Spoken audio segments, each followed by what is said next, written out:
Hello everyone, my name is Joseph Hobbs. I am a digital insights consultant at Valorem, and I am happy to announce today that we are starting a new vlog called This Not That. Now the purpose of This Not That is to contrast a best practice, the this, with a very common mistake that we see as we interact with all of our clients, the that, and encourage you, do this thing, not that thing. As we talk about each of these, we're designing them to be very simple, easy to apply concepts that fall into one of the 5 stages of business intelligence. So when I break down business intelligence for people, I usually say the first step is to get data. This is that data ingestion. If you've got an IoT project where you've got watches or devices that are sending information in, if you're storing everything in Excel sheets and CSVs, if you have a SQL server set up and you want to move things in there, whatever your environment is, the first step is always to get the data, to bring it all into one place. Stage 2 is to clean the data. This is where you're going to start talking about writing queries, getting things cleaned up and ready. This is where you take the information and say, what do we actually want to know from the data that we're getting? Does the data tell us that, or do we need to perform some calculations in order to get the information out of it that is necessary? Step 3 is analysis. This is where you start talking about your data scientists and also your data visualizers who are going to come in and say, what is the insight that we want out of the information that we have cleaned? Now we have the tools, we've got the raw building materials. What do we want to build? What is it that we're going to make at the end of the day? How will it impact our business? Stage 4 is visualization.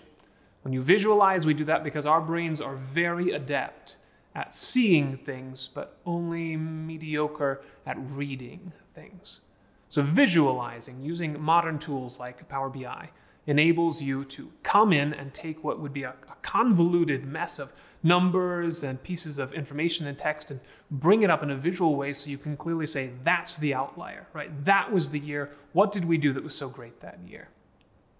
Finally, the 5th stage is where you take everything that you've analyzed and visualized and cleaned and gotten, and you take it to the end users and you get that feedback. What did they think about this? Does it really solve their problems, or has it missed the mark?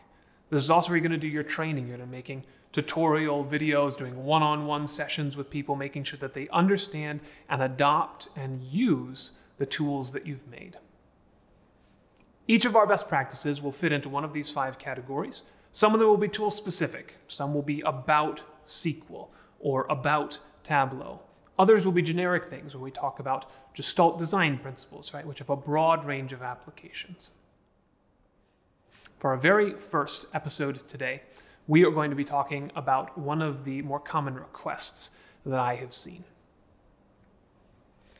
So something that I see asked for a lot is just information, because there's a lot of hype around big data. Everyone knows that, you know, the top 5 companies in the world, they're technology companies.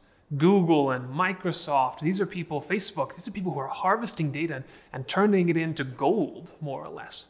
So everyone knows they need to go out there and get it, and there's a lot of hype and buildup about the thing. But what I want to remind people of, and this is the best practice versus the common mistake, is that the common mistake is to focus on the information instead of the insight that that information provides. So what do I mean by that? Think of, if you will, a raw Excel sheet. All right, now take off the headers at the top and just imagine that you have a bunch of columns of numbers. There's a word here, there's a number there, there's something that might be a percentage over here. I think that's a zip code, right? And you've got this here. What does it mean? Well, it doesn't mean anything. It's absolutely meaningless when you take it that way. But when you start putting some context around it, when you have those column headers to say, yep, sure enough, that's a zip code. This percentage, that's how close we were to our targets. Then something goes from being information to being an insight into what it is that you were trying to do in the first place. So, as a rule, if you're looking at a project, yes, the information is necessary. Yes, we need to focus on the information, but it is never, ever the end goal. The end goal is always to say, what insight will the end users get that will impact their actions? Thank you for following us here on our first episode. If you enjoyed this, we'd love to see some comments below. If you have an idea for a best practice that we could talk about, also leave us a comment. Otherwise, follow us on social media or head to our website.